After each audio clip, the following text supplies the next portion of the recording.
One night, while we were lying down and talking about the way people dressed in our village during their childhood, I asked her what girls used to wear back then. She told me that young girls usually wore a loose cotton garment reaching the knee, something like white short, which they called a kasra.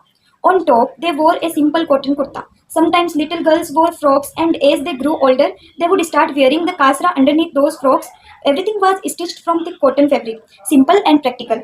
At one point, I asked her about undergarment. She calmly told me that in their entire village, women generally did not wear them at all. For a few seconds, I was genuinely shocked. So I asked her whether it ever uncomfortable or whether men stared at women's bodies, especially their breast. She said no. According to her, it was simply normal. The fabric itself was thick enough, and more importantly, everyone around them dressed in similar ways.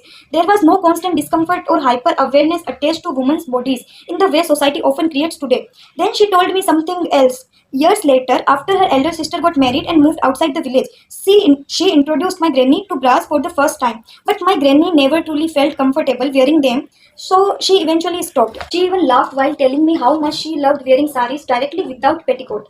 While speaking about all these, there was a visible glow on her face, as if scenes from her childhood were replaying before her eyes like fragments of an old film. Ironically, something happened later in her life that made her stop wearing saris entirely. Even today, she cannot gather the courage to wear once again. But that is another story for another time. What stays with me after this conversation was very different realization. Today, movements like Free the Nipples are often presented as revolutionary acts of reclaiming bodily freedom. But there was once a time, at least in some communities, when women's bodies were not policed in same way begin with. What is now called rebellion once existed naturally as lived reality. And then this is exactly why I find the clothes cause rape argument deeply flawed. I am not saying sexual violence did not exist back then. Of course, it must have. But this conversation reminded me that structure and amount of clothing has never been true case of rape. We need to understand that rape is not merely an outcome of sexual desire. More often, it's about power, domination, and control.